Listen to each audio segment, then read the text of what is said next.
Ô Loris, eu trouxe aqui uns trechos Diga. do Hegel. Não sei se você se interessa aqui. Eu acho que são os trechos mais assim acessíveis que eu achei daquilo que eu li dele, onde ele expõe a Não. filosofia dele, Uhum. né? Se for acessível, acho interessante. Vamos lá. Nenhuma filosofia deixou de existir, mas todas se conservaram na filosofia como momentos de um modo afirmativo. Temos, porém, de distinguir entre o princípio particular destas filosofias e a realização deste princípio através de toda a concepção mundial.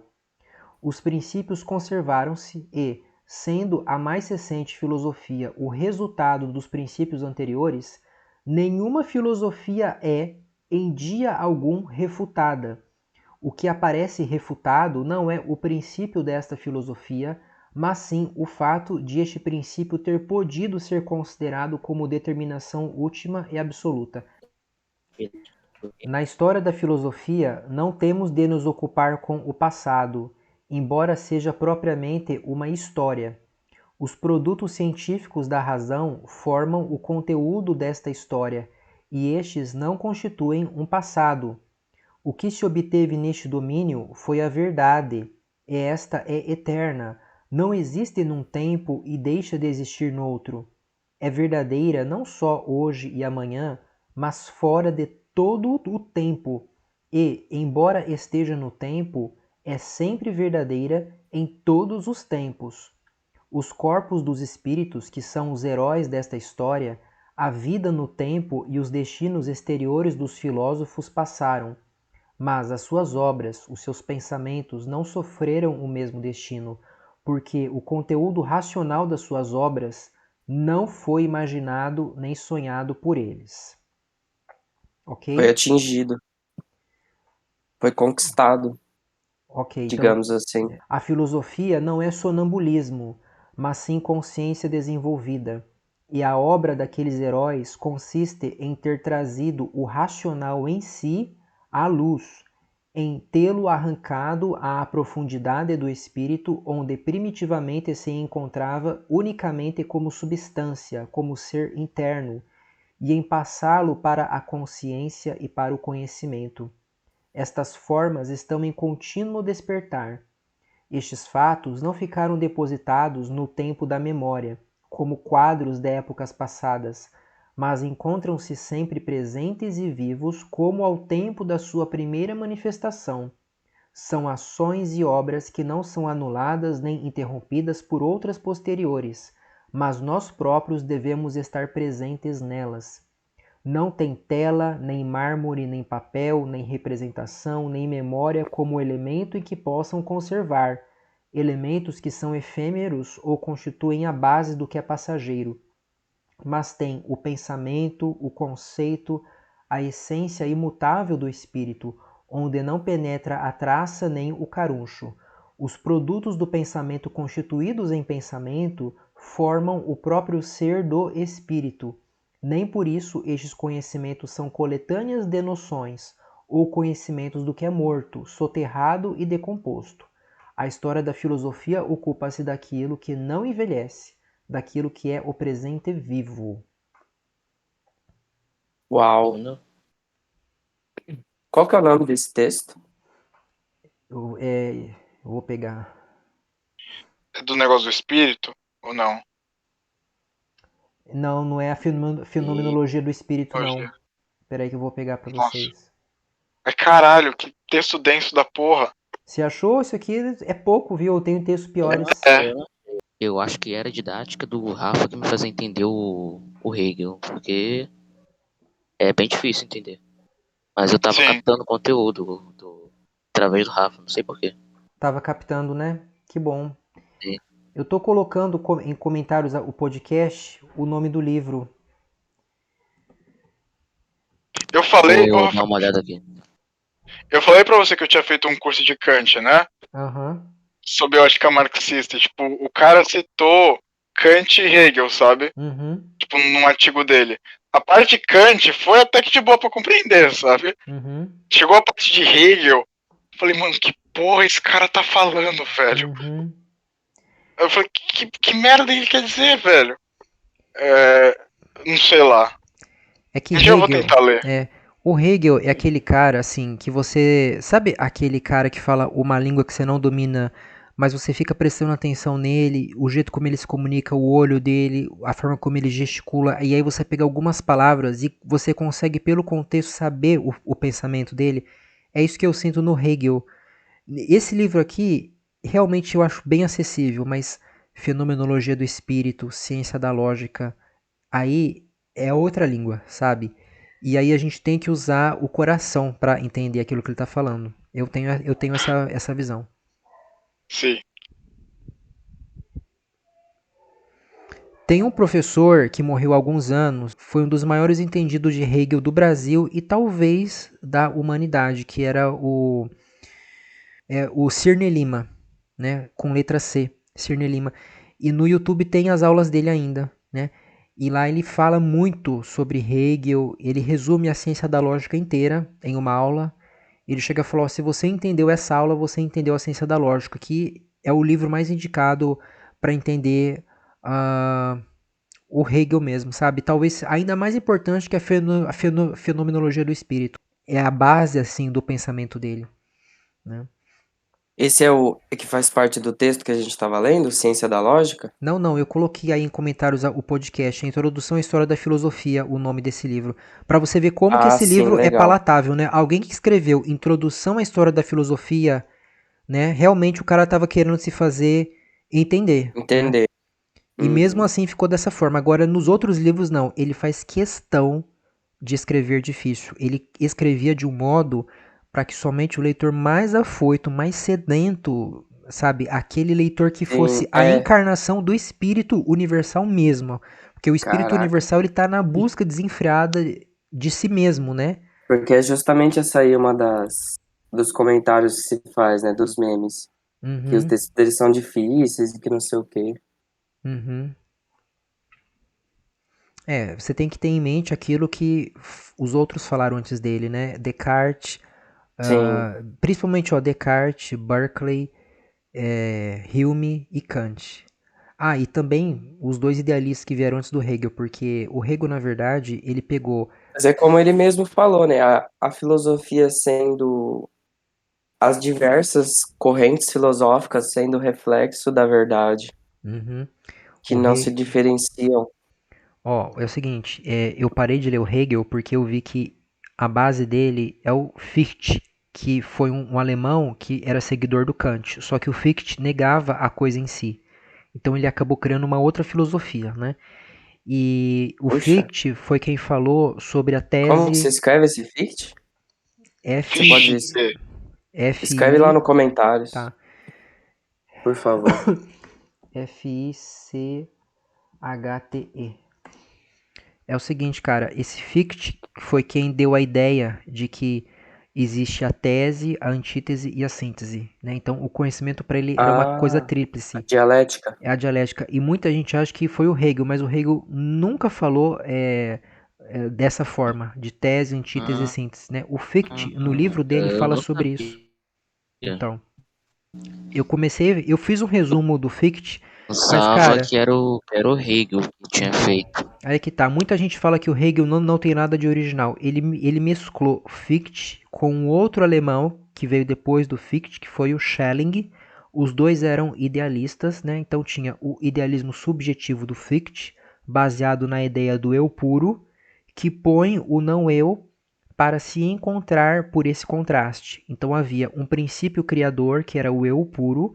Esse eu era um movimento auto-intuído, ele voltava-se para si mesmo. E para ele se encontrar, para ele adquirir consciência, ele precisava de um contraste. Então, o eu puro coloca o não eu, e no não eu ele vai se encontrar. Isso é o resumo mais banal que eu posso fazer da filosofia do Fichte, porque ele escreveu livros inteiros sobre essa ideia.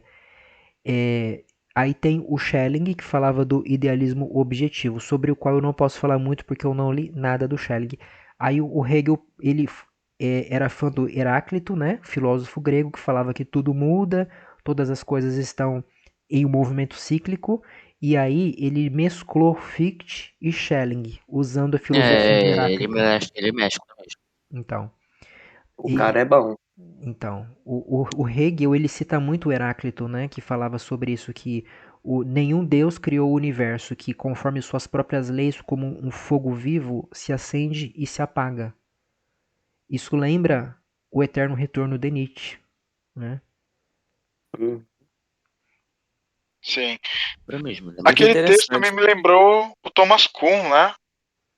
Quando ele fala que nenhuma filosofia foi refutada, ou não? Nunca li Thomas Kuhn e não conheço, na verdade, pelo nome assim. Eu sei Que que nenhuma existe. filosofia. É É, basicamente um filósofo da ciência. ele fala sobre paradigmas, sabe? Ah, Sobre paradigmas entendi. científicos. Entendi. Ele basicamente estava junto com o Karl Popper a fim de fundamentar um método científico. Ah, agora que eu tô Sim. me lembrando, gente, é E o Karl verdade. Popper ganhou. E o Karl Popper ganhou basicamente Uhum. pelo falsificacionismo. E a tese dele Isso. caiu, se não me engano. Mas pera, você acha que como assim o Popper ganhou? Tipo. Ele se tornou Que preferido na ganhou academia? no método Não, científico. eu Ele acho que se tornou um método científico. é porque eu não sei se. Tá. Eu não Mas ó, sei eu se. tenho também Porque um questionamento para o, lançar aqui, hein? Fala. Ó, que mediante o eu que a nem gente entendi estudou, exatamente isso, mas tá bom. Pode ir.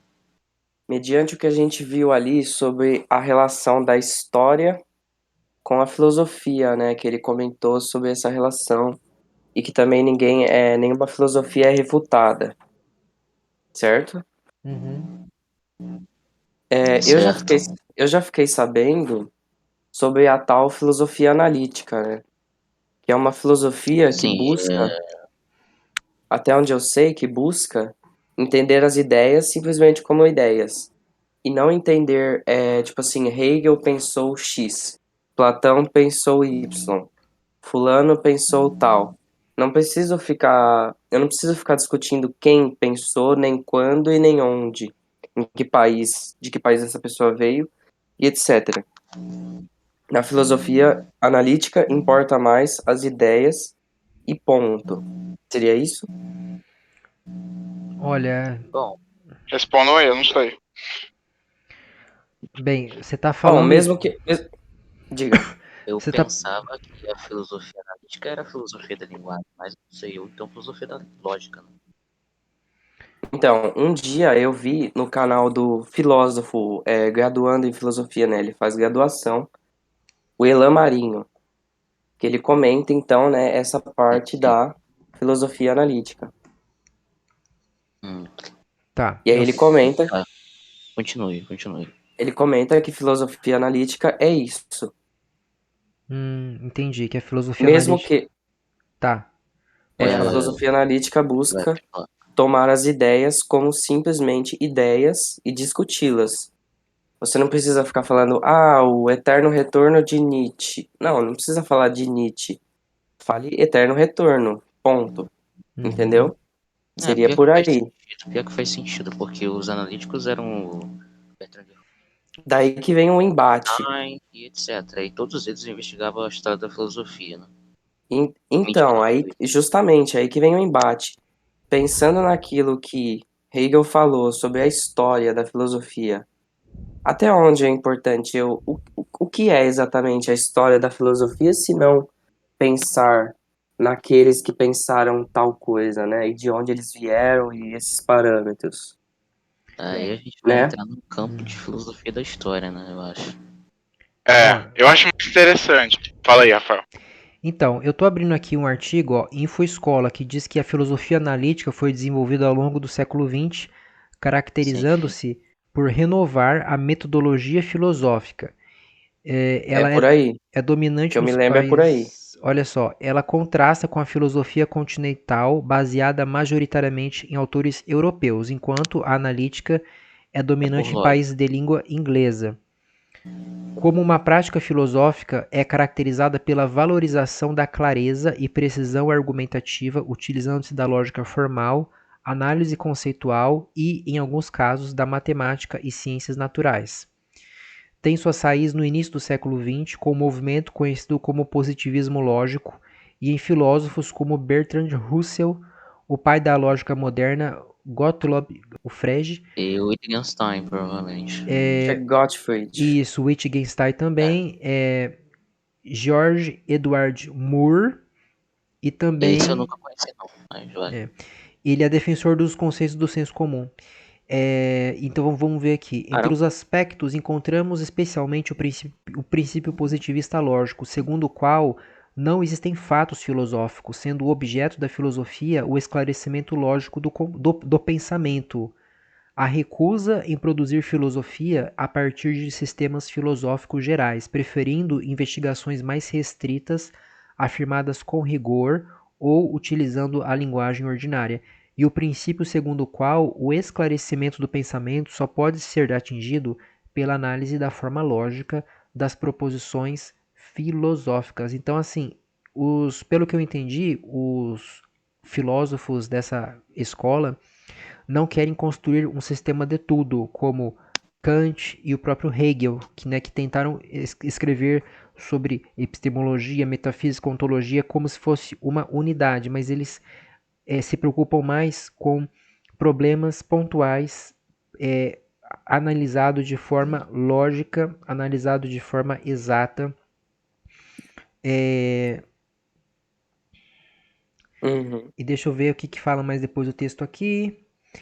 Segundo Russell, a filosofia analítica tem mais qualidades da ciência do que da própria filosofia anterior, uma vez que, diferentemente do que ocorreu com os empiristas britânicos, na filosofia analítica incorpora-se a matemática e poderosas técnicas lógicas, chegando-se a resultados definitivos, pois os filósofos analíticos atacam os problemas um de cada vez, provando ou refutando hipóteses sob aspectos específicos do mundo, da linguagem ou da mente humana. O mesmo não acontece com os construtores de sistemas, que desenvolveram sistemas complexos para explicar o funcionamento do mundo, em que eles precisavam construir de uma só vez uma teoria que explicasse todo o universo. Né? Então, ela é supostamente um método mais humilde, né? Embora recusando muitos dos Então, elementos iniciais, olha só, especialmente aqueles oriundos do positivismo lógico. Então, essa filosofia analítica, ela rejeitou princípios do positivismo lógico, do qual ela bebeu na sua formação. Mas Sim. eles desenvolvem um estilo de filosofia muito semelhante ao apresentado por Russell, caracterizando-se pela busca da precisão, clareza e rigor acerca de tópicos específicos.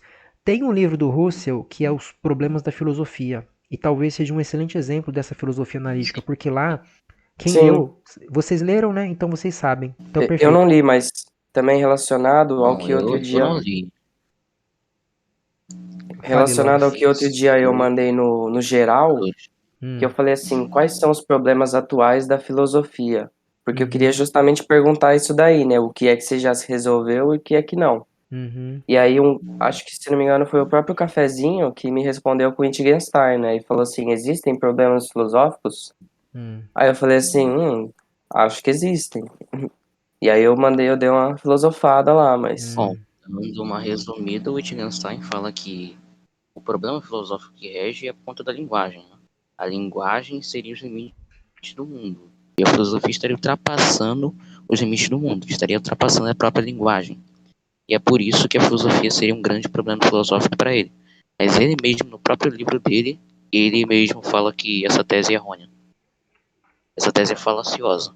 Essa não me recorda aqui o que ele falou, mas era alguma coisa relacionada a esse tema. Ele, pelo que eu sei, ele tem duas fases, né? Primeiramente ele Sim, ele tem defendia duas isso, fases. Tem duas mas fases. depois ele se A refutou. segunda fase é pragmatismo. Então, me parece que ele percebeu que ele estava caindo em uma autocontradição, né? Que ele Exatamente, estava. ele estava caindo. Então, beleza. Ó, só para concluir esse artigo, o Daving, aqui ele está falando que entre as áreas mais comuns exploradas pelos filósofos analíticos estão filosofia da mente, ciência cognitiva, ética, religião, filosofia política, principalmente questões de libertarianismo, liberalismo e comunitarismo, filosofia da ciência, metafísica que, embora rejeitada no início do século XX, foi retomada por alguns filósofos que desenvolveram teorias sofisticadas em tópicos como universais, causalidades, objetos abstratos, necessidade e possibilidade. Inclusive o próprio Bertrand Russell lidou com os universais, né? Ele era platonista porque ele falava que os universais realmente existiam, né? Apesar de ser ateu materialista. Bem, talvez ele não fosse materialista no sentido mais exato, né, da filosofia, mas ele realmente, Realmente, ele né, era ateu. Só isso que se ele pode era ateu. afirmar. Ele era ateu e não acreditava em elementos sobrenaturais, né? Mas ele Sim, ele acreditava não nos acreditava. universais. Filosofia da linguagem, epistemologia e estética. Então você vê que não tem ontologia aqui, né? Você tem somente a metafísica de forma restrita a esses elementos aqui, né?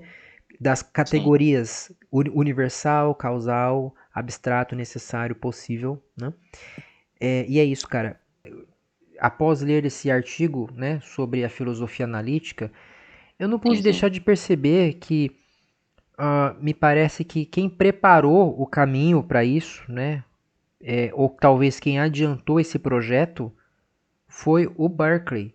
Não sei se o Da Vinci se recorda da leitura comentada que nós fizemos da primeira parte do tratado dele, onde ele fala extensamente sobre o problema da linguagem, como que os filósofos se perdiam em torno de palavras vazias, ficavam entrando em labirintos do qual não havia escapatória. Labirintos linguísticos. Exatamente. E ele fala Ah, sobre isso, isso realmente, sabe? concordo.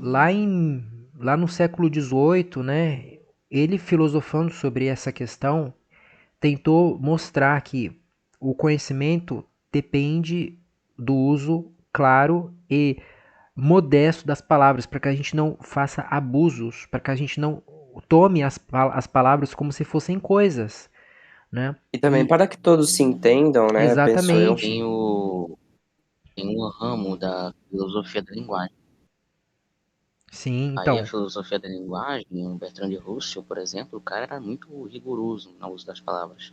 Então, se tu usasse qualquer palavrinha, assim, para, por exemplo, definir Deus, no debate dele contra um historiador, o historiador usou um conceito de palavra lá que simplesmente refutou a semântica que ele usou a palavra.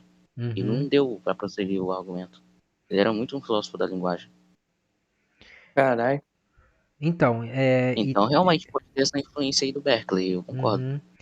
Eu não sei se Berkeley foi o pioneiro, né, mas eu realmente não conheço ninguém que tenha falado sobre esse assunto, ainda mais com a ousadia que ele falou, né, porque ele vai É, desde sim, os sim, sim. pré-socráticos ali e ele vai passando o trator em todo mundo e poucos se salvam, sabe?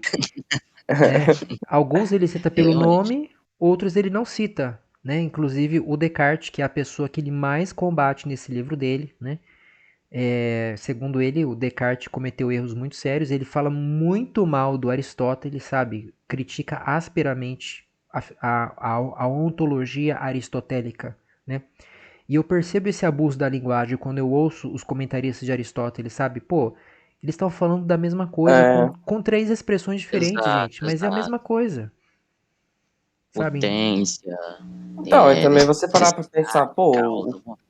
o que Aristóteles pensou tá enterrado já faz tempo, cara. Já pensou faz muito tempo. Exatamente, cara. Você ainda quer Ainda pensar tem que nem esse um. cara, você tá dando É, razão, você tá dando razão pro Olavo, cara. Você tá querendo, você tá querendo exato, fazer cara. renascer a Grécia, cara. Nós não estamos na Grécia, sabe? É, tem até um membro aí no grupo aí que defende que só a filosofia antiga que é correta e toda filosofia que vem depois é É, decadência e você pode tem falar nome. valor, é lixo, Acho sabe? que eu sei de quem Faz o você tá menor falando. sentido que ele falou, cara. Isso foi a coisa mais Uhum. absurda que eu já ouvi na minha vida.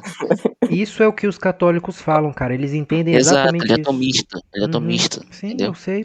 Então, ele fala, por exemplo, você pergunta pra ele que você leu determinada obra em um determinado tempo Ô, bem. deixa eu.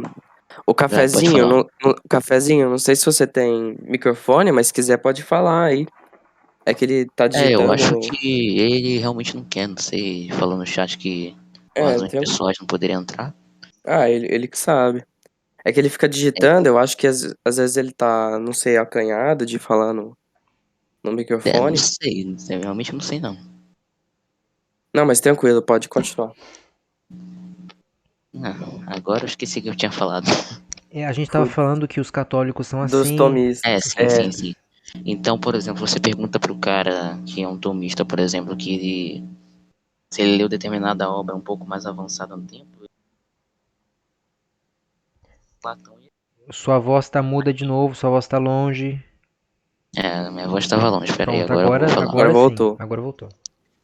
Então, se você pergunta para um cara que é atomista se ele leu determinada obra um pouco avançada no tempo, ele geralmente vai responder que ele só fica em Platão e Aristóteles. Ele fica nesse dogmatismo aí, entendeu? Eu não consigo entender. Eles falam que realmente a base da filosofia é Platão e Aristóteles. Qualquer coisa que Exatamente. saia disso é antifilosofia, né? Sim, antifilosofia. Isso é a exata palavra que eles usam. E eles usam Agostinho para interpretar Platão e Tomás de Aquino para interpretar Aristóteles. Exatamente. E negam que é filosofia oriental, por exemplo, e indiana. E aí também, uma vez quando eu estava pesquisando, se eu não me engano, a galera do medieval só foi entender Aristóteles porque eles se basearam em Averroes. Vocês conhecem Averroes? Sim, era um filósofo islâmico, né? E o filósofo islâmico. Então, aí justamente. Então os caras se baseiam Caramba, nem a, sabia par- disso. a partir do Tomás, que precisou do Averroes para poder entender o Aristóteles por causa de todos os problemas históricos, de que perdeu o tomo, perdeu o negócio, pegou fogo, não sei o quê. Então, até naquilo que houve falhas e problemas e etc. E nem deve ter tido assim, Aristóteles escreveu 10 tomos, só sobrou 8. Então, como é que você vai defender Aristóteles tão fortemente se nem o trabalho completo dele você tem, sabe? Exato. Foi por causa da Biblioteca de Alexandria, se não me engano, né? Também. Que Não, queimou lá e perdemos bastante conhecimento do pessoal lá antigo. sim. Gente. Eu queria muito ver uma crítica desse pessoal ao Hume, sabe? Porque o Hume sai dessa categoria de Platão e Aristóteles. O Hume é um cara realmente que foi muito ousado e eu concordo com muitas coisas que ele falou. E quando, O Hume seria ele mesmo, assim, seria humista. então, quando o Hume Como se faz fosse. é, o- essa crítica que o Hume faz ao princípio da causalidade e, por consequência, ao aristotelismo e ao argumento tomista para a existência de Deus, né, pelo menos os principais ali, que Uhum. falam sobre uma coisa causando a outra, né? E o Hume vem e desmonta esse princípio de causalidade de uma forma tão inteligente, sabe? E ele faz isso inspirando-se no Berkeley, que era o Realmente. filósofo preferido dele. Né? Só que ele falava, não, mas Foi, o Berkeley ficou muito preso em certas era coisas. o filósofo preferido. Oi? Era o filósofo preferido mesmo dele. Então, e ele pegou a ideia do Berkeley, né, de que nós só percebemos percepções e nós só temos acesso a isso, e ele fez uma crítica, gente, que eu vou falar. Você lê o livro dele, você vê, olha, a teoria da evolução está aqui já em forma embrionária. E recentemente eu fiquei sabendo que Quem falou isso? eu estou falando, quando você lê o livro do Mas você. Hume, Então é. você Do Hume. vê, você Ele vê tá a incluindo. teoria da evolução ali. E eu já Nossa, cara, que legal. recentemente eu fiquei sabendo de um professor de filosofia aí nas aulas do YouTube que o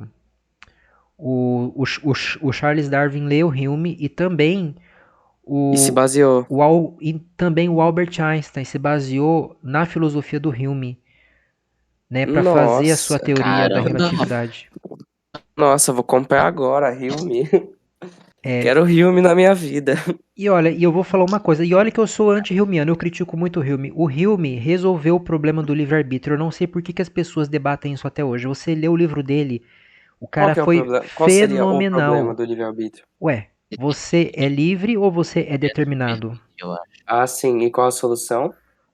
Você é livre e determinado, depende do ponto de vista. O Hume mostra que Hum, todas as coisas no plano empírico devem ser vistas como determinadas não por alguma necessidade lógica que determina isso, mas porque nós somos acostumados a enquadrar as coisas nesse conceito para que elas possam ser compreensíveis. Você observa sim.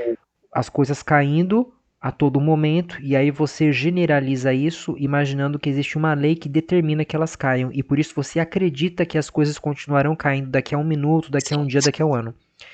O mesmo diz respeito ao princípio de Entendi. causalidade. Você está tão acostumado a ver as coisas vindo a partir de outras que você acredita que existe uma necessidade disso, que uma coisa não pode vir do nada. Mas você Legal. mesmo está integrado no plano da empiria.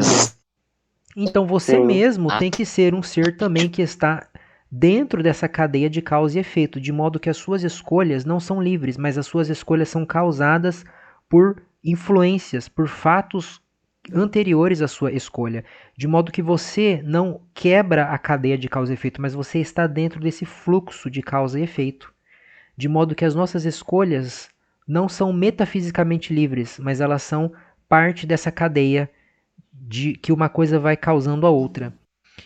E, Muito portanto, interessante. Sim, sim. nós somos livres no sentido de que nós seguimos as nossas preferências, as nossas crenças, os nossos desejos.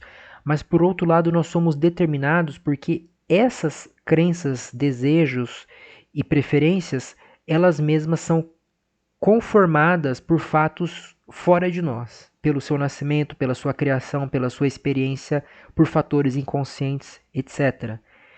E o Spinoza falou uma coisa muito similar. Ele falou assim: os homens se julgam livres porque agem de acordo com seus próprios desejos, mas eles ignoram a causa dos seus desejos, sabe?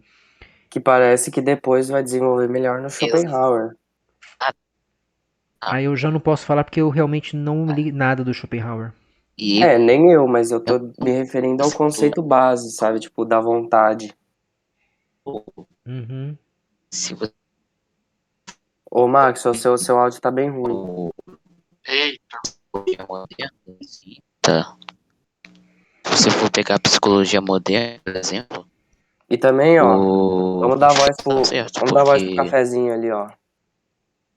Cafezinho comentou: ele vai. a teoria da evolução não nasceu em Darwin nem em Lamarck. O próprio Empédocles tinha uma ideia, embora arcaica, da evolução. Acreditava numa evolução de gêneros mais complexos de gêneros mais simples, inclusive que a vida terrena vem da vida marinha. Era um pensamento comum, inclusive, entre ateístas. Então, é bem possível que Hume tenha acreditado em algum evolucionista. Sim. Ô, Rafael, você já leu algo do Leibniz ou não? Cara, eu tenho que ler, porque ele era racionalista e idealista É, igual sim, eu. sim.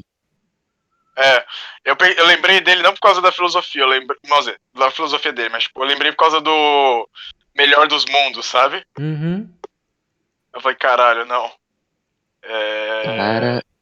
Cara, o Leibniz é muito interessante e quase ninguém consegue decifrar muito bem o que ele falou nas obras dele. Tem muito pouco comentador sobre ele. É um Caralho. cara muito interessante. E ele desenvolveu o cálculo junto com o Newton, se não me engano. Sim. E a filosofia dele, a única coisa que eu conheço da filosofia dele é a Teodiceia, né? Que pra mim não faz muito sentido, né? Porque concordo com Kant quando ele falou que toda Teodiceia está para fracassar, né? Porque eu não acho que tem como rebater o argumento do mal muito bem. Sim. Mas é só isso mesmo que eu concordo não, né? Que eu sei da filosofia do Leibniz. Né? E uma questão também, que eu não me lembro muito bem, mas eu vou falar aqui, é que ele tenta fazer, se não me engano, uma matematização da filosofia. Então ele faz um cálculo, alguma coisa assim, cara, para dar um valor de verdade para a filosofia, uma coisa meio bizarra, eu vi. Em um livro aí, falando um pouco dele.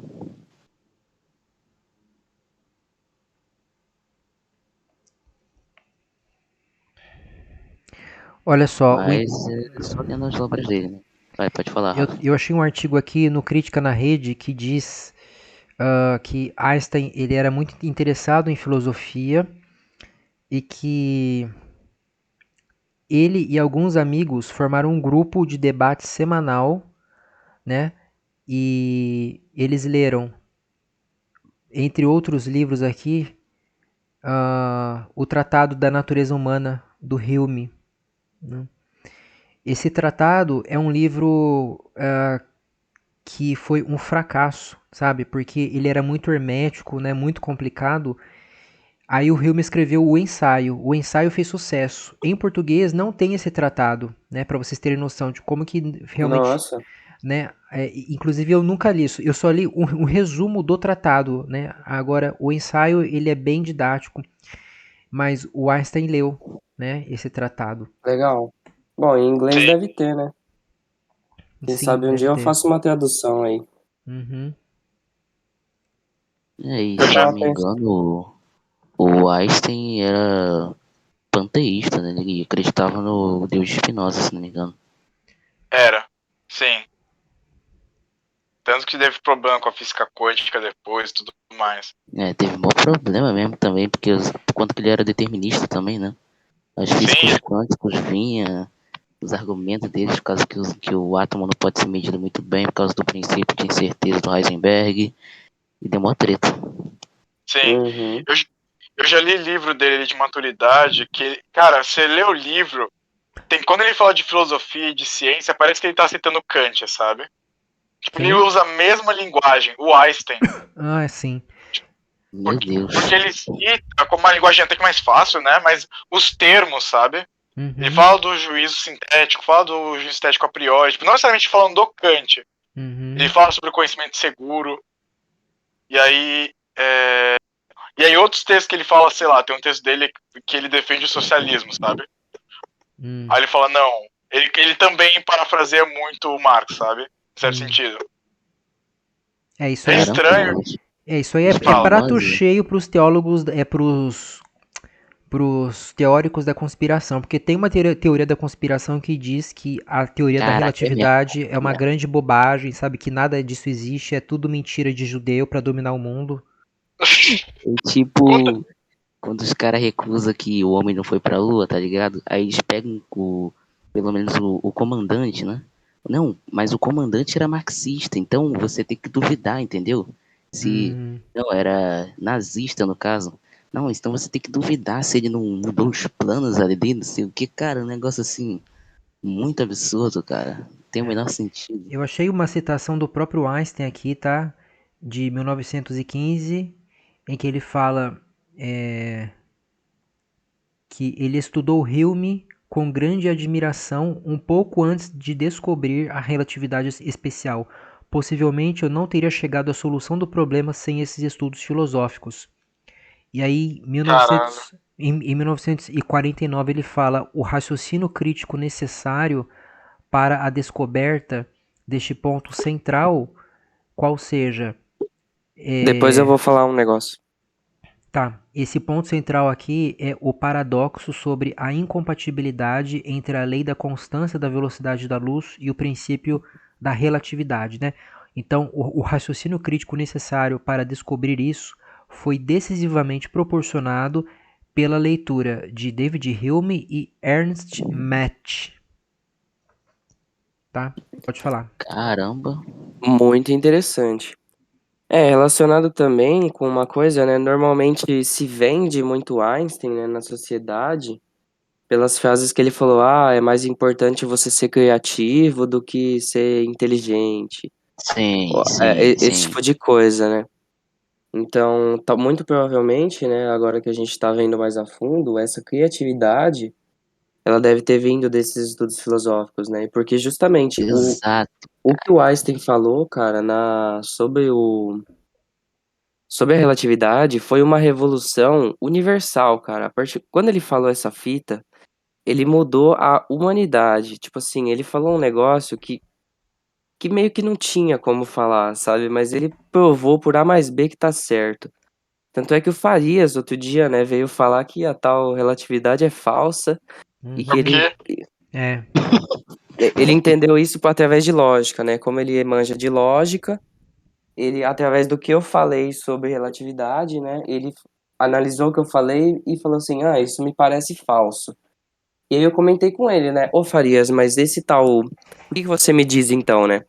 Esse tal conhecimento falso gera aplicações e resultados reais na realidade, né? A partir do momento que a gente estuda, utilizando os conhecimentos de relatividade, que a gente consegue melhores, melhores relações com o GPS, né? O GPS ele depende de toda uma triangulação dos. Você precisa de três satélites, né? Triangulados, formando um triângulo. E como eles estão na órbita, eles estão a uma determinada velocidade que faz com que o tempo se comporte diferente para eles. E esse comportamento diferente do tempo gera interferência, né, na hora de você descobrir aonde você tá, né, através do GPS. Então, dessa maneira, como é que você me fala que a relatividade é falsa, sendo que a gente usa ela de forma magistral para usar o GPS, né? Ele falou assim: não, isso aí não sei o quê, pela lógica, eu acho que é falso. Aí eu falei: então tá Então, bom, né? Fazer o quê? Mas, a única ele falou, resposta eu possível acho. é: na teoria não funciona, na prática sim, entendeu? Aí, Através da lógica, né? Pelo logos, lógica, ele provou que era falso. Aí eu falei assim: então, Mas a fazer lógica o não. quê, né? Mas a matemática não é lógica? Como assim? Como é que ele. É o Não, mesmo. vocês vão ver. eu expliquei a teoria da relatividade em palavras, né? Eu Uhum. expliquei e Ah, falei tá. o tempo, ele se dobra, né? O tempo, ele é, pô, esqueci a palavra, Não, não. o tempo dilata, isso, o tempo, Ah, quanto mais ok. rápido você tá, o tempo dilata É, pra você. exato. E E a aí ele velocidade falou, da não, luz, mas ela é constante em tudo, né? ela é a lei mais universal que existe no planeta. E, tipo, a velocidade da luz, ela é uma constante para todos os seres, para todas as coisas e etc, né? É uma loucura lá na física isso aí, né? Eu Você acho. tá fazendo física, né? Aí, oi? Tá Sim. fazendo física na faculdade. Sim, faço física. Você vê, tipo, física moderna no começo, assim, tipo, relatividade? Não, não, eu Ah, só sei tá. disso por interesse próprio mesmo, né? Que Ah, da eu hora, da hora. fui pesquisando sobre física moderna e tal, mas demanda todo um cálculo, né? A gente precisa conhecer muito bem a matemática, né? O cálculo para depois, porque a gente não vai ver só o textinho, né? Não vai ser só conversa, né? A gente vai calcular as mesmas coisas que Einstein calculou, né? E, Sim, eu e até tentei. melhor, né? O Einstein, ele só deu o primeiro pontapé. O que a gente vê lá é tudo que se desenvolveu depois dele, sabe? Exato, exato, exato. Por exemplo, o Big Bang veio da teoria do Einstein, de um padre. Sim, Interessante. Isso aí eu já não tipo, sabia. porque foi baseado no cálculo da expansão do espaço-tempo, né? Que E isso, aí, mano. O tipo, Oda Ving é sinistro na É, física também. repete, eu, por favor. tipo, pensando que o universo ele não é infinito, né? Mas ele tem um limite e Não, ele tá se expandindo, né? A correto. gente O chegou. universo, tipo assim, o Big Bang, ele foi a criação do espaço, né? E o Sim. tempo, né? O que o Einstein foi perceber melhor, o contínuo espaço-tempo. Que espaço e tempo nada mais são do que uma mesma coisa que define a quarta dimensão, né? E nós, por sermos seres tridimensionais, nós nunca vamos entender completamente o espaço-tempo. Porém, contudo, entretanto, todavia, a gente consegue, né, estudar sobre ele. E aí, beleza. O Big Bang foi o chute ali de Deus, né, seja o que for, que tornou, e aí, tipo assim, o universo, a expansão do universo é justamente o Big Bang que ainda está acontecendo, entendeu? O chute inicial, a expansão do universo que está há 13 bilhões de anos já acontecendo, ainda está se expandindo. E aí eles Uhum. acham, né, através do estudo das coisas lá e tal, que depois que expandiu o suficiente, que o espaço, porque o que está além do universo, né, o não espaço, tipo assim, o Exato. nada, Se tiver algo a mais, é espaço. o nada, É, né, além do universo está o nada, e o que é nada? Ninguém sabe o que é nada, né, porque nós só podemos imaginar exatamente. o nada. Daí beleza. Então, o universo, ele ainda está se expandindo, e pelas matemáticas lá das coisas, eles acham que quando ele parar de se expandir, né, ele vai retrair, ele vai voltar a si no mesmo ponto. Sim. Porque, por exemplo, Ah, assim, imagina, você tem um ioiô, você joga o ioiô para baixo e depois ele sobe. Então, o universo que é um ioiô, ele ainda tá caindo. Aí depois ele vai ficar, num determinado momento, lá girando sozinho, né, no ponto máximo, e depois ele vai voltar, ele vai retrair, né? tá, isso eu não Interessante. sabia. Caralho. Eu E tem também tentei aprender. a lei da termodinâmica, né? Se eu não me engano, é a segunda lei da termodinâmica que prova que o universo. A lei da entropia, né? Que prova que o universo vai morrer frio e tal, É, né? sim. Vai tudo esfriar, né? Porque energia não se cria, né? Então, dada a quantidade de energia que aí já existe, né? Através das estrelas e essas coisas, a partir do momento que as estrelas queimarem todo o seu combustível, que são os átomos que ficam no seu núcleo, elas vão cada vez mais esfriar e uma hora o universo vai morrer frio, né? Que o frio também é. Não existe frio, né? Existe falta de calor. Essa é uma concepção interessante também, né? Não existe frio e quente. O que existe é calor, né? Na física a gente trata por calor, que é energia térmica em trânsito. Trânsito, ou seja, movimento, né? Isso Porque é até me da. lembrou, isso até me lembrou o argumento do Santo Agostinho a favor da teodiceia dele. Eu já não sei o que é isso. Ah, ausência de mal, né? É, Ausência do, exatamente. não, ausência do bem. Isso. Ausência do bem é o mal, basicamente. Ele fala que o mal não existe. E Ah, sim, tem entendi. ausência de bem. Sim. É quase a Ah, mesma coisa que entendi, ele falou. legal. É por aí. É por aí. É nessa mesma lógica. Na física não existe quente e frio, né? Ou existe calor ou existe ausência de calor. E Viu? também não existe ausência de calor, né? Existe menos calor, porque a ausência de calor também é um negócio que não existe lá na física. Quero fazer um comentário pro o Daving e depois eu quero fazer uma pergunta pro Loris. O Daving, Uhum. o Einstein, tá? Pelo que eu tô vendo aqui, com 16 anos ele já tinha lido os três principais livros do Kant, né? Caralho. Agora que Nós que tá perdendo tempo, filho. então, eu só li um e comecei a ler o outro, eu li um terço do segundo, viu? Mas o Einstein ele fazia duras críticas ao Kant, tá? Porque no caso a teoria da relatividade era incompatível com a teoria do Kant. Tem aqui algumas referências sobre isso. Ah, sim. O, Isso sim. né? O Loris, me diz uma coisa. Diga lá. Existe um filósofo, né, que ele não é físico, ele é da área da informática. Me parece que ele é programador, alguma coisa assim, e chama Bernard Kastrup, né?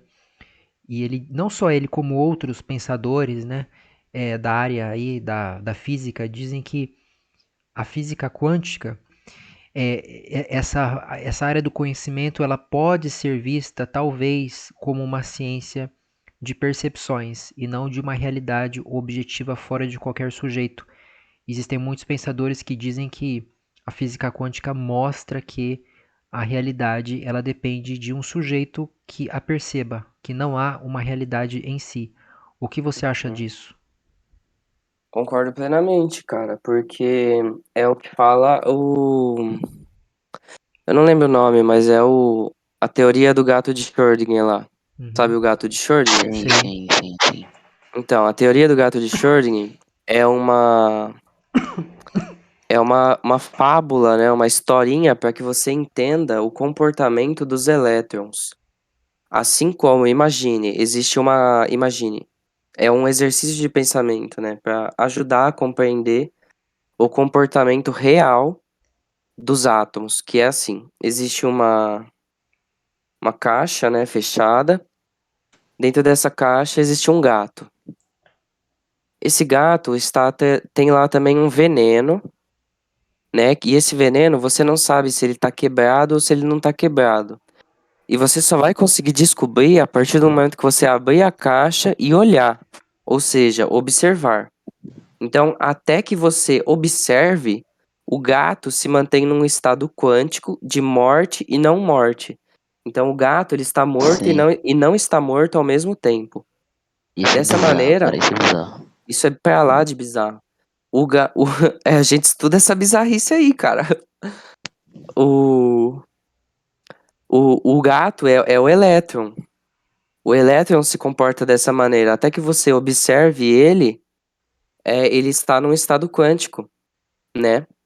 Ele está morto e não morto ao mesmo tempo, né? Isso dado cada exemplo, né? Cada estudo. Não, Mas entendi. aí, Aí tem também relacionado ao princípio da incerteza de Heisenberg. A partir do momento que você tenta medir a posição de um átomo, ou seja, você quer saber aonde ele está, Sim, é muito complicado que você entenda a velocidade dele. E isso é, digamos, ilógico, porque na física macroscópica, ou seja, dos corpos que aí estão, né, tipo uma bola, você e etc.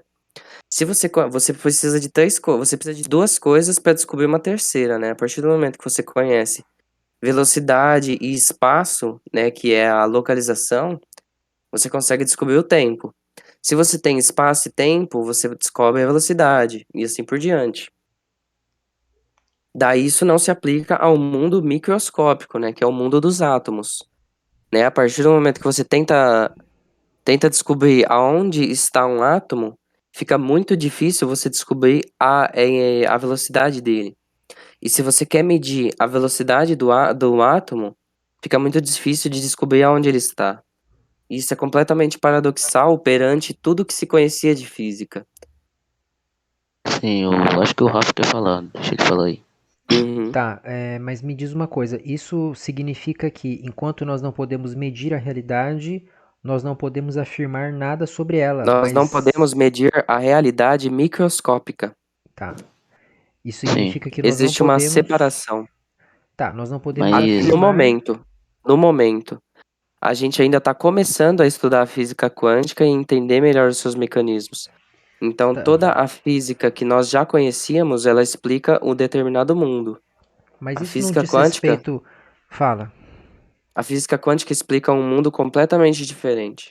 Mas isso aí não diz respeito a uma limitação do nosso conhecimento e não ao modo como a realidade é? uma boa pergunta. É. É toda essa discussão aí, porque o princípio do que é física quântica tá aí faz um tempo já. A gente só tá. Agora é só a tradução, ou seja, é só a facilitação desses conceitos para o público em geral. Porque o que se sabe, o princípio da física quântica, de onde ela surgiu, é desde 1940 e bolinha, por aí, entendeu? Ou Sim, lá na seja, época do Einstein com o ou Planck, se seja, não me engano. desde a época do Einstein. Desde que se começou a estudar os átomos e que se melhorou a tecnologia para entendê-los. Sim, Então, sim.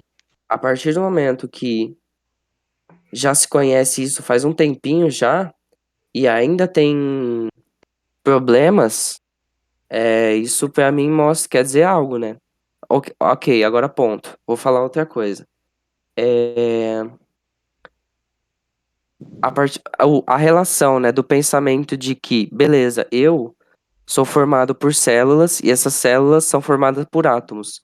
De que maneira estes átomos se comportam? De maneira quântica. Então, como é que os átomos que me formam, que têm uma mecânica quântica, como é que eu tenho uma mecânica não quântica? Eu sou determinado e etc, etc. É toda essa discussão aí.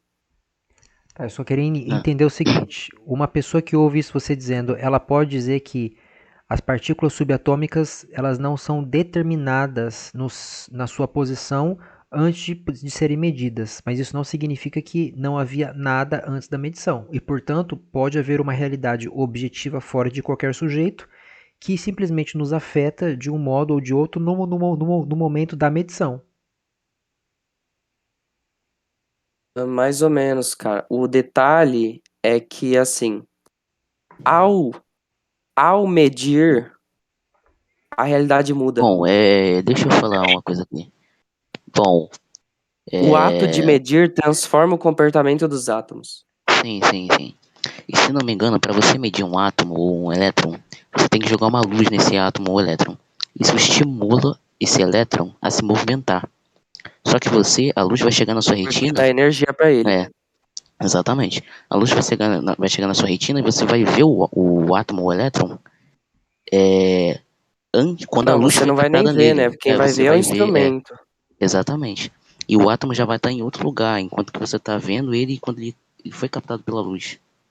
Entendeu? É um negócio meio complexo. Então, não é que não existe uma realidade não objetiva ou confirme aí o materialismo, qualquer coisa assim. É que a luz influencia o átomo. E também a realidade microscópica é completamente diferente de tudo que a gente já tinha conhecimento. Sim, sim. Tá, mas Sim. você entende que a medição transforma a realidade devido a essa interferência do instrumento usado ou porque a Não, realidade. Eu acho que é pelo, é pelo porque instrumento. porque os átomos são loucos mesmo. Os átomos que se comportam de maneira que ninguém nunca antes tinha visto. Sim, Por isso sim, que também. existe até uma piada, uma anedota, um meme entre os físicos que a gente fala assim, nem os físicos entendem física quântica. Hum, E a gente não entende mesmo, cara. É tipo assim, é tudo. É um absurdo muito grande, sabe? Sim, é algo Tipo assim, eu muito vou te mandar um complexo, vídeo. bizarro. Eu vou te mandar um vídeo. Vou falar o que se trata o vídeo. A galera pegou uma foto de um gato. E através de jogar uns átomos nessa foto de gato, eles conseguiram fazer um holograma. E eles têm certeza que eles fizeram isso. Eles conseguiram fazer um holograma dessa foto desse gato em algum lugar no universo. hum, Então, Caraca, cara, que isso? se por acaso tivesse um agente observador naquele canto do universo, ele veria surgir de repente uma foto de gato. hum. Caralho. Caraca. É o seguinte, eu nunca usei física quântica para defender imaterialismo, sabe? Sim. Só que eu sei que existem pessoas que dizem que a física quântica prova que a base da realidade é mental, o que pressuporia uma mente suprema que está observando a tudo o tempo todo, e outros falam que não, que ela pode ser entendida em termos enfim, mecanicistas em termos assim computáveis, sabe, de uma realidade que existe em si mesma e que apenas interage com as mentes. É que a gente não sabe como é a realidade em si apenas. Então seria uma visão mais kantiana, sabe? Então eu fico em cima do É, muro. a- Na física, a coisa agora está começando a ficar mais solidificada. A gente está conseguindo entender um pouco melhor a realidade como ela realmente é. Porque também está dando uma avançada na teoria das partículas, né? Que justamente, né, como é que você vai entender a realidade se você mal entende aquilo que forma a realidade, que são que Exato. a gente acha que são os átomos, mas na verdade também, não sei se vocês sabem, o conceito de átomo vem já há um tempo desde a Grécia Antiga, né, do Demócrito e Leucipo, se eu não me engano. Exato. A Os definição caras de átomo, deduziram de lá da Grécia e estavam certos ainda por cima. Os não, caras é tentaram. assim, mais ou menos, porque os caras, eles lançaram um conceito, né, falaram assim, beleza, tem que ter alguma coisa que seja o bloquinho final de realidade. Porque se a realidade se subdividir infinitamente, como é que ela vai se mostrar sólida, né? Como é que eu vou conseguir enxergar um ser humano formado na minha frente? Tá, esse ser humano ele é formado de quê? De órgãos. Esses órgãos são formados de quê? De células. Essas células são formadas de quê? De átomos. Beleza, e os átomos são formados de alguma coisa? Na física, sim. Mas digamos assim, é a realidade pode se subdividir infinitamente, né? E eles acharam que não, né? Porque se ela se subdividir infinitamente, se nunca tiver um bloquinho fundamental, como é que a realidade vai se formar, né? Daí, beleza. Primeiramente, achavam que era o átomo, né? Mas também, com melhores tecnologias e etc., descobriram que os átomos são formados por quarks. Então, os quarks são ainda menores que os átomos. E tem um comportamento completamente diferente. Entendeu? Uhum. Tá, mas Eu como isso responde a pensava minha que eram os pergunta, elétrons. cara? Cara, sinceramente, tem gente que fala que a física quântica só Aí, mostra. beleza. Então, eu acho que ainda é cedo Hum, para querer fazer alguma coisa com a física quântica. hum, Também, Eu também acho que tem acho. que deixar, eu acho que tem que deixar a física quântica para os físicos, hum. e a partir do momento que eles entenderem a física quântica o suficiente para poder dizer alguma coisa dela, eles vão dizer, sabe? Mas por enquanto ainda tá nebuloso. Tá, mas veja bem, a física quântica diz respeito a um mundo que nós não podemos conhecer sem afetá-lo? É apenas isso? o método que você usa para medir vai fazer com Bom, que a a visão partícula se altere? do microscópio a gente não tem por meio da experiência, né? Oi? Então, Mas isso que eu tô para falando medir eles, nós temos que usar um instrumento que acaba interferindo na movimentação dele. O que é e muito existe toda uma diferente. teoria, né? Quando eu fui estudar matéria de laboratório, você vê que não existe nenhuma medida perfeita, né? Hum, Que você nunca Exato. pode medir a realidade, né? Você só pode chegar o mais perto disso. tá, E mas a para chegar o física. mais perto disso, você também usa métodos estatísticos e Tá, etc. não, tudo bem. Essa explicação de que é a luz que influencia a partícula e a partir disso que a gente vai determinar a posição dela, beleza, Isso isso aí. daí, isso daí é só o básico. Ah, Depois disso aí, nem eu sei, eu ainda não cheguei lá, entendeu? tá, então você não E eu sabe. também não sei É também. aquela história de que o observador influencia o observado, sabe? Isso daí eu sei. Isso daí eu sei. Ah, Que foi o que eu falei. é desse O jeito que gato você. de, Ah, o gato de Schrödinger. certo, que você não vai determinar se ele tá vivo ou morto antes de abrir a caixa. Antes de observá-lo. Mas não quer dizer que ele estava literalmente no mesmo sentido, vivo e morto simultaneamente. Então, você não sabe. Você só vai descobrir se ele tá morto ou se ele tá vivo a partir do momento que Que você abrir a caixa. observar. Ótimo. Se Você você sabe. nunca, se Ah, você nunca abrir a caixa, ah, você nunca É, vai poder dizer se ele tá vivo ou se ele tá morto. ótimo. Você não vai poder dizer se está vivo ou morto. E você não pode falar que ele está vivo e morto. Pode sim, porque é justamente esse o paradoxo. Até que você observe, você não sabe qual é o estado dele. Existem dois estados: o estado de vivo e o estado de morto. Uhum. Até que você abra a caixa e descubra em que estado ele está, por não observar, você infere que ele está num estado quântico de vida e morte. Eu tô Ele vendo um está salto. vivo e, Eu tô ele vendo um. está vivo e morto ao mesmo Cara, tempo. eu tô vendo um salto lógico entre as duas afirmações suas, sabe? Você fala que você não sabe Mas, se, e aí depois você fala, ele mas a está ao física mesmo quântica tempo. é isso. É isso que eu tô te falando. Tá, uma coisa é você colocar em palavras e outra coisa é você demonstrar.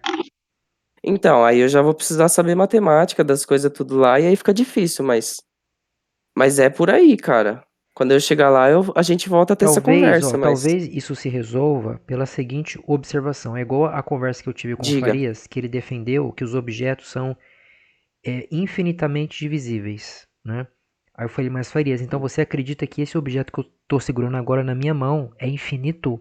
Ele é composto por milhões de partículas e cada uma delas é composta por bilhões de outras partículas e cada uma dessas bilhões são compostas por trilhões de outras partículas e cada uma delas é composta por quatrilhões de outras partículas e assim E depois mais infinitamente. e mais. Uhum. Cara, você está falando que esse objeto que eu estou segurando, então, ele é infinito mesmo, assim, nesse sentido literal?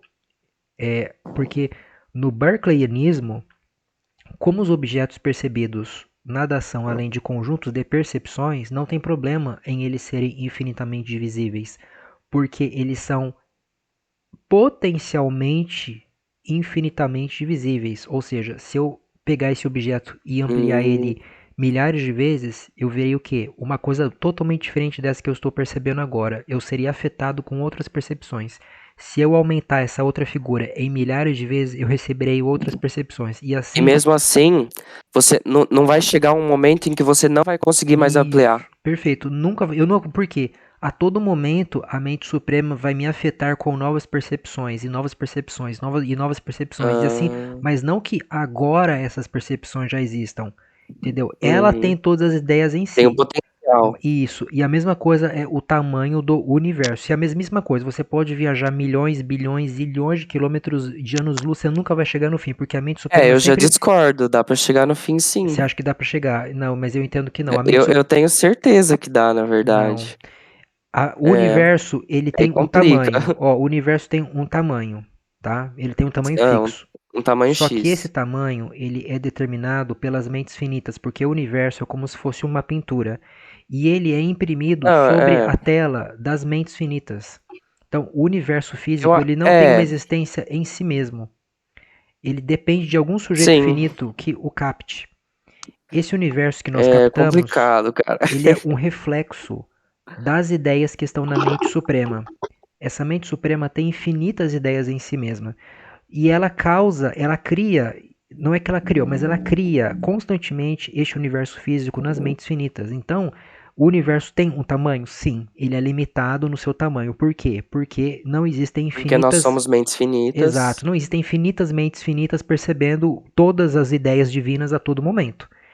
Porém, se a gente pegar uma nave e viajar milhões e bilhões e zilhões de anos-luz, o que vai acontecer Uhum. no final? Você acha que a gente vai trombar em um tipo de domo, em uma Uma borda, parede? né? Cara, o que vai acontecer, eu não faço a menor ideia, porque o universo, ele é justamente o, o existir espaço, entendeu? Uhum, O que está além dele é o não espaço. E uhum, nós não temos como entender o não espaço, né?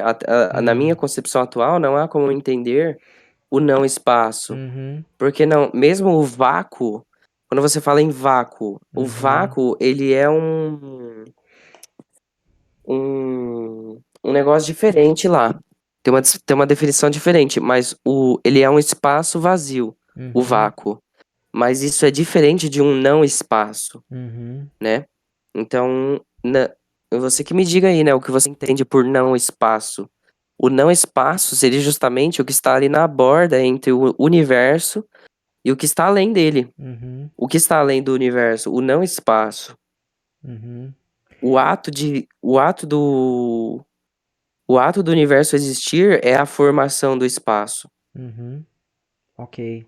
Eu concordo com isso tudo que você está falando, mas eu entendo que nunca nós chegaríamos na borda do universo porque ele sempre iria se expandindo cada vez mais. Porque o Ah, universo. sim, tem essa questão aí, né? Porque Mas é mais físico, é né? justamente, é justamente você ter a velocidade capaz de ser tão rápido o suficiente quanto Uhum, a expansão do universo. ok. Eu estou Isso trabalhando. não é possível. Tá, eu estou trabalhando só com filosofia, viu, o Davinga? Eu não estou falando de física, Sim, não. sim. Mas a física casa com esse conceito devido ao conceito do Big Bang, né? E também da Uhum. própria limitação, né, da velocidade da luz, que é uma coisa insuperável pelo que consta. Mas seja como for, eu citei esse Então, aí que exemplo. tá o, Ó, aí que tá o paradoxo também. A expansão do universo é maior que a velocidade da luz. Uhum. Eu citei o exemplo do Farias porque ele diz que os objetos percebidos são Uhum. algo além de percepções, né, que eles são coisas em si, e que eles são infinitamente divisíveis, ele diz, né?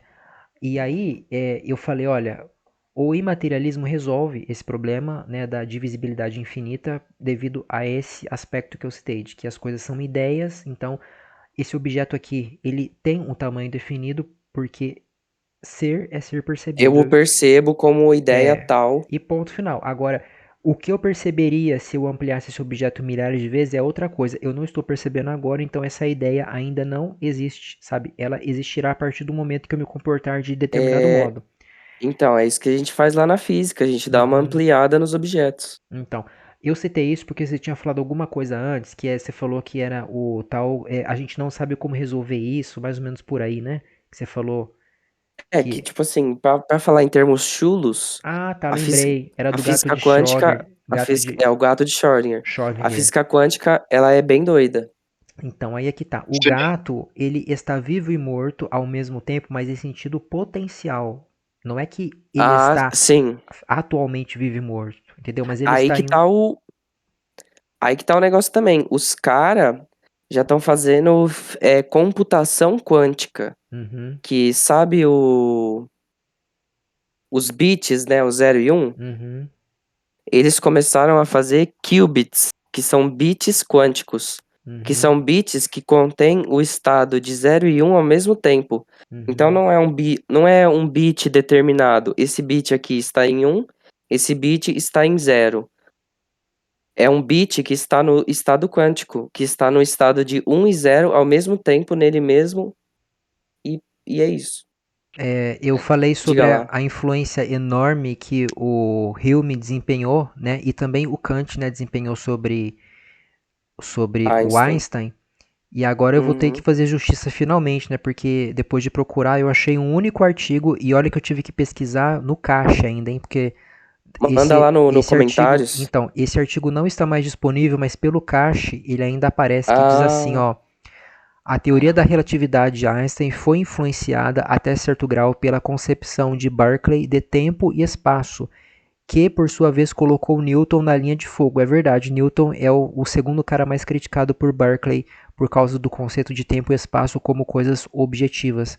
Aí ele fala assim: a ideia de um tempo como absoluto soava estranho para Berkeley, e essa estranheza inicial o motivou a colocar o tempo como algo que necessita do objeto para existir. O tempo existe à medida que o objeto, no caso sendo um sujeito, o perceberá. O cessar de sua existência, portanto, se dá quando o mesmo não pode mais ser percebido pelo pensamento, percepção interna, e sentidos, percepção externa. é. Né? Porque tem Aí, também. Que e ele, interessante, e cara. ele fala assim, essa tese do Einstein, né, de que o tempo é relativo e não independente da percepção, bebeu dos ensaios berkeleyanianos. Então, finalmente, alguém que faz justiça ao irlandês. Muito É, bom, realmente. cara. É, porque Caralho. tem também depois. Tipo assim, a gente enxerga a quarta dimensão como sendo o contínuo espaço-tempo, né? É uma pergunta filosófica, né, que tá um pouco na filosofia da matemática, né, que está se desenvolvendo agora, é se a matemática foi descoberta ou ela foi criada. O que que tu Ah, acha? eu já vi dessa aí também. Isso tem também a ver com a ontologia dos livros, dos números, É, né? Que na sim, sim, verdade os números eles parecem não existir, né? De sim, eles certa parecem não forma. existir. É, e aí você se pergunta, né? Como é que com coisas inexistentes o ser humano conseguiu lançar um foguete no espaço e Exato. fazer da engenharia, né? E todas essas coisas. E a própria matemática, né? Que vai muito além do que a engenharia e a física abarcam, né? De matemática. Então, como é que com coisas inexistentes a gente conseguiu inventar tanta coisa legal, né? Descobrir E tanta coisa legal, né? eu acho que até tem um movimento na filosofia da matemática que eu acho que é antirrealismo. A matemática não é real, né? Ela não existe assim, tem como chegar na matemática, que é Aham. o realismo, né? Que a matemática sim, ela existe e ela realmente tem como calcular as coisas. Que eu defendo, eu acredito que a matemática realmente é real. Mas a matemática não é abstrata? É, É, ela é abstrata. E é possível que uma coisa abstrata exista fora de uma mente? Olha, boa pergunta. Qualquer dicionário que você pegar, você vai ver lá definição filosófica, abstrato é aquilo que resulta do processo de abstração, que por sua vez é o ato de separar Não. um objeto das suas qualidades.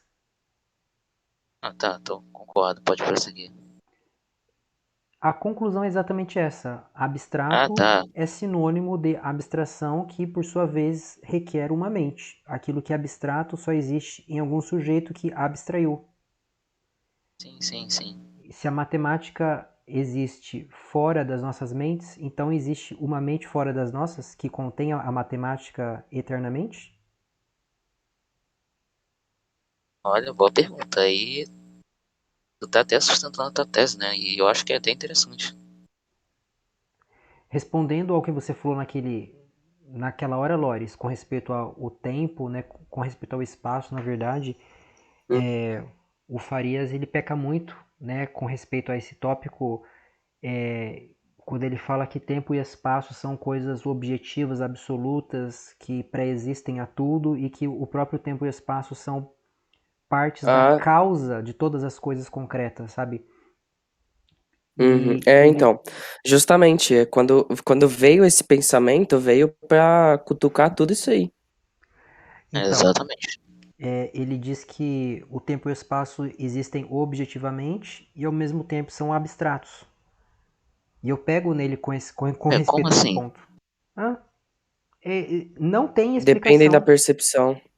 Não, Ah, independem da percepção. Ao mesmo tempo que são abstratos, eles existem fora de qualquer mente, objetivamente, sempre Seria uma existiram. ideia, né, eu acho. Não, não é ideia.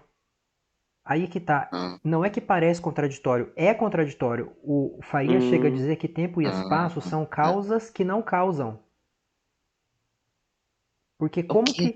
como que o tempo e o espaço, que são abstratos, vão só falta causar mais alguma coisa pra você ter uma tríade, né? O tempo, o espaço e outra coisa. matemática e lógica? Essas quatro coisas. Que ele fala que Ah, são abstratas e são a causa que não causa. São a causa de todo o universo, de toda a realidade que nós conhecemos, só que eles não têm Elas condições. seriam as leis, né? No caso, eu acho. Cara, ele realmente usa a palavra causa, tá? Só que ele admite que essas causas não têm condições de causar, porque aquilo que é abstrato não tem os ingredientes da concretude. Então, eles não têm poder em si, não têm assim condições mesmo de conteúdo para gerar as galáxias, os planetas, tudo, sabe? Então, ele fala que isso é um paradoxo. Mas eu falo que não é um paradoxo, é uma contradição. Não é um paradoxo. Ele não quer admitir que tempo e espaço são subjetivos, sabe? Porque para ele, tudo aquilo que existe pressupõe tempo e espaço, né? Então, não tem jeito, sabe? Eu já fiquei longas horas discutindo com ele com respeito a esse ponto, e aí ele chega nesse patamar de negar a própria ciência, né? A própria teoria da relatividade. então, Aí aí fica complica. difícil. Foi o que ele fez justamente comigo, né? Eu tentei explicar em palavras, né, sobre o que se trata. E ele falou assim: ah, através da minha lógica, que é a lógica que ele sabe lá, nem sei se é lógica formal, que lógica que é. Ele falou: ah, essa ideia é falsa. Aí eu falei assim: hã? Aí ele falou: não, mas a ideia é falsa porque não sei o quê. Aí eu falei: ah, então não tem muito como eu te responder, cara. Essa Uhum. tal ideia falsa aí é uma matéria na minha faculdade, cara. Como é que você vai. O que você quer dizer com isso? Sabe? Então, por exemplo, eu Hum. critico muito, inclusive foi na última leitura comentada que nós gravamos, né? Que eu falei muito mal dos neurocientistas, mas não da neurociência, porque eu não nego nada do que a Ah, neurociência fala. A neurociência fala que determinada parte do cérebro corresponde à sensação, a outra parte corresponde àquilo, e que se você afeta essa sim, sim, parte do sim. cérebro, a mente vai ser afetada dessa forma. Eu não nego nada disso. O que eu nego é que a mente seja produto das atividades dos neurônios, porque aí você está falando de causa, e causa é um conceito filosófico. Você pode falar assim, olha, quando os neurônios interagem entre si, aí a mente começa a perceber, e se os neurônios deixam de interagir, a mente deixa de perceber qualquer coisa, o indivíduo se apaga, aí nós temos a morte, beleza. Agora você falar que os neurônios produzem o ser da mente, não, isso aí realmente contradiz os conceitos, tá? Contradiz o conceito, Seria o problema da consciência? sim, porque a mente, Aí eu concordo, concordo. a mente, né, se você analisar logicamente ela é algo que pensa, é algo que percebe, é um ser cuja essência consiste nisso. Enquanto os neurônios são coisas perceptíveis, nós vemos os neurônios e tudo que nós percebemos é percepção. Portanto, os neurônios são conjuntos de percepções constantes nas nossas mentes. Se você não percebe os neurônios, ou eles deixam de existir, ou então eles continuam existindo em alguma outra mente que os contenha. De modo que não tem como o neurônio, que é uma ideia, causar uma mente. Não te, a percepção é um efeito, ela não tem poder em si. É como a onda é um efeito do mar, ela tem o seu movimento e o seu ser derivados do mar. O neurônio é produzido em alguma mente que o capte por alguma outra mente que já o continha antes. Então, o neurônio não tem como causar nada. A origem da mente não pode ser o cérebro. A mente só pode ter sido produzida por algo similar à mente. E a única coisa similar à mente é uma outra mente. Então tem alguma outra mente que produziu a mente humana. no momento em que os neurônios interagiram entre si. Existe um paralelismo entre corpo e mente. O meu corpo sofre um efeito e a minha mente sofre juntamente. Mas não é que o corpo causou efeito na mente, mas essa mente suprema que calibra a relação entre mente e corpo é que faz com que essas coisas aconteçam juntas. Eu prenso o dedo na porta e eu sinto a dor juntamente. Enfim, é isso. Então, assim, aquilo que diz o que as coisas são é a filosofia. Aí o cientista não pode se meter. Se o filósofo prova por A mais B que a realidade é mental, ponto final. Quem diz o que vai acontecer se eu agir de determinada situação é o cientista. Então, se o cientista diz, se você fizer determinada coisa, o seu cérebro vai ter problema e você vai ter mal de Alzheimer. O filósofo não pode se meter. Ponto final. Sabe, são áreas diferentes. E é aqui que eu concluo. Concordo. Eu concordo que na área da abstração, né? Da abstração do próprio sentimento, né? Que a ciência, o neurônio, Não estamos mais te ouvindo. basicamente o que eu queria dizer é que eu concordo nessa separação aí. Ok.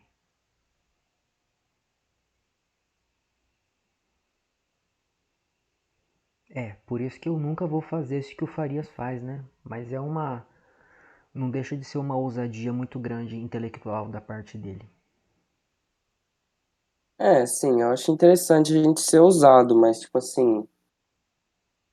E também ele comentou, né? Ele falou assim: reconhecendo que você, Lorenzo, tem um conhecimento muito maior de física do que eu, mesmo assim, eu, através da lógica, provo que esse conhecimento é falso.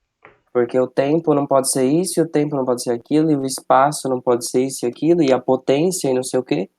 E aí eu falei, putz, cara, então não tem muita conversa entre a gente, tá ligado? Talvez seria melhor ele falar que o tempo ao qual você se refere é diferente do tempo ao qual ele se refere. Ele pode dizer que existe um metatempo, Ah, entendeu? talvez tenha sido isso, porque eu também não fui não fui muito longe na discussão. Então, e pode existir, né, um metatempo que não é captado pela física, mas é captado pela lógica, né, entendeu? Mas ainda assim, eu acho que estaria errado, tá? Essa tese do Farias aí, porque ele define tempo apenas como duração.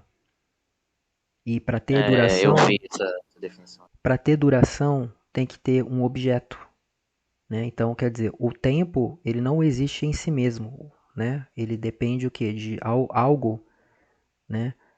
Para que a gente possa falar de algo que para falar de duração tem que ter algo que dura, né? E quando você fala de uma coisa que está durando, se você parar para pensar nisso, você está falando de nada mais, nada menos do que a percepção da sucessão de percepções. Alguém está notando diferentes percepções. Essa pessoa dá um nome disso de tempo, essa mudança que ela nota em si mesma.